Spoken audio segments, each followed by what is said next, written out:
Today, we're going to be talking about a car that didn't just appear out of nowhere. It absolutely punched way above its weight, caught everyone by surprise, and still holds a special place in the hearts of performance car lovers.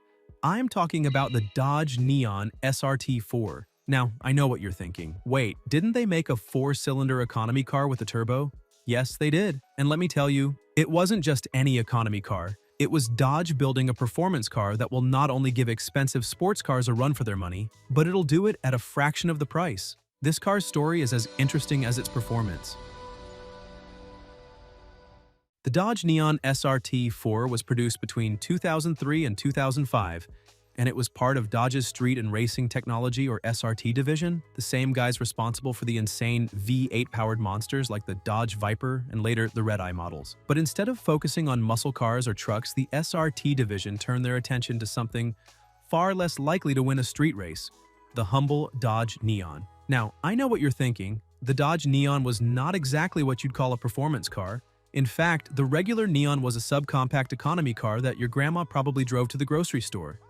It was built to be affordable and practical with a focus on reliability rather than performance. So what did SRT do? They took the basic architecture of the Neon and completely transformed it into a turbocharged, performance-driven powerhouse. Under the hood of the Neon SRT-4, you'll find a 2.4-liter turbocharged inline-4 engine. And yes, it was a serious upgrade over the base engine.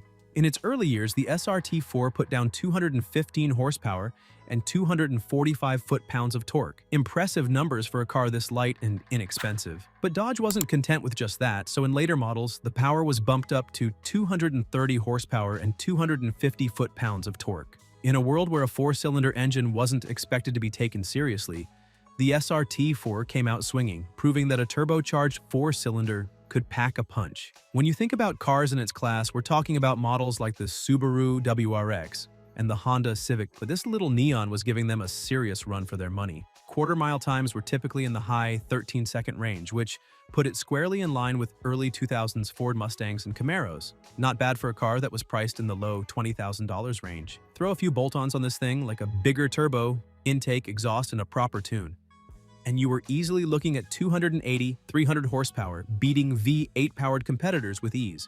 Now, one of the coolest aspects of the SRT-4 was its turbocharger setup. Dodge worked with Mitsubishi on this one, and it wasn't just any turbo. This turbo featured an integrated compressor bypass valve built directly into the housing. Why? It was all about space saving and efficiency, allowing for a cleaner, more compact design. The manifold and turbine housing were also cast as a single piece, improving airflow and cutting down on costs. Dodge wasn't just throwing power at the car without thinking it through. But let's not sugarcoat it. The performance was not without its issues. Due to the car being front-wheel drive, all that power had to go to the front wheels, which meant torque steer was a big issue. If you've ever driven a car with a serious torque steer, you know what I mean. It can be a little unsettling, especially when you're mashing the throttle. But if you like that feeling of rawness and unpredictability, then the SRT-4 was right up your alley. The SRT-4 wasn't just a car built for fun, it had some serious racing pedigree to back it up. Dodge didn't just throw this car out into the world without giving it a solid performance foundation. This car competed in a number of racing series, including the SCCA Rally and even the US Touring Car Championship. It wasn't just about straight-line speed. It could handle itself on the track too, showing that it wasn't just a one-trick pony. This racing background gave the SRT-4 credibility and proved that Dodge wasn't just messing around when they built this car. They were serious about making a performance vehicle, and that racing experience translated into a car that wasn't just fast, but also handled well enough to make a name for itself in multiple competitive environments. Alright, let's talk about the interior. Spoiler alert, it wasn't luxurious in any way. Dodge wasn't trying to make this car an all-inclusive luxury experience, no. The SRT-4 was about performance. Dodge stripped out all the unnecessary bells and whistles to keep costs down and focus on making a car that was fast and fun.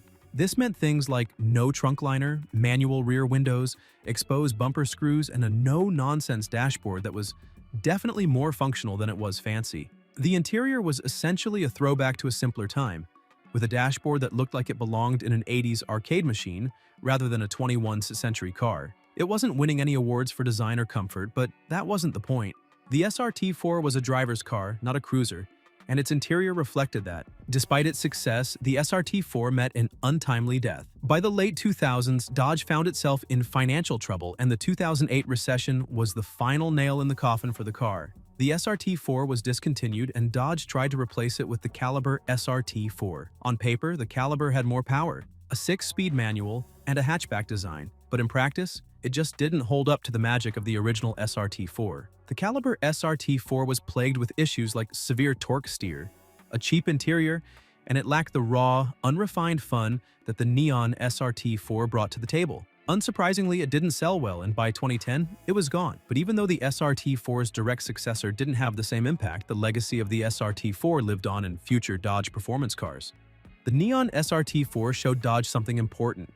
Car enthusiasts wanted affordable, high-performance vehicles, and they weren't afraid to push the boundaries to make it happen. While the SRT-4 itself was discontinued, it paved the way for future performance models like the Jeep Cherokee SRT and, of course, the Hellcat. Without the SRT-4, Dodge might not have fully embraced the performance car market in the way they do now.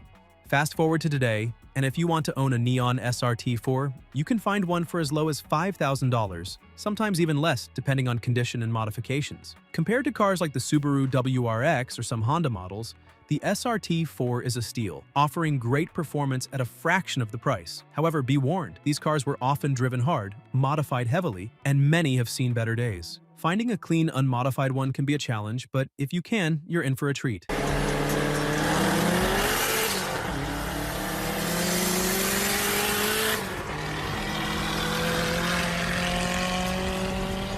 One of the key reasons the SRT-4 continues to be popular among car enthusiasts is its modding potential. With just a simple boost controller or a Mopar Stage 1 kit, you could easily push the car past 250 horsepower. Want more? If you're really in it for the big numbers, a turbo upgrade could get you into the 500 horsepower range. Of course, that comes with its own set of challenges, namely breaking things like the stock front differential. So, if you're serious about building big power, a limited slip differential, stronger axles, and an upgraded suspension are a must. Despite its quirks and challenges, the SRT-4 has built a loyal and passionate following. Whether it's daily drivers with 200,000 miles on the clock or full-blown race builds, the SRT-4 community is diverse, with some owners turning their cars into showpieces and others transforming them into drag strip monsters. If you've ever driven an SRT-4, you know it's an experience. It's raw, it's loud, and it's far from refined, but that's exactly what makes it so fun. The short wheelbase and raw power delivery make it feel quicker than it actually is, and the torque steer keeps you on your toes. The engine sound? Let's just say it wasn't exactly quiet. Early models even lacked a muffler, so they were absurdly loud.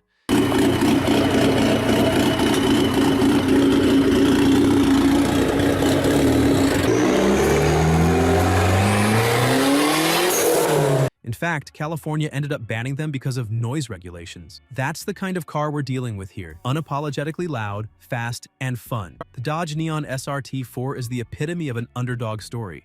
Dodge took an ordinary economy car and transformed it into a turbocharged monster that could hold its own against much more expensive performance cars. Even though it was discontinued after just a few years, the SRT-4 paved the way for future high-performance vehicles from Dodge, and continues to be a favorite among car enthusiasts who love to modify, race, and drive raw, unfiltered machines. Let me know in the comments if you've ever driven one. And if you enjoyed this deep dive into the Neon SRT-4, make sure to hit that subscribe button for more content like this. Thanks for watching, and I'll catch you in the next one.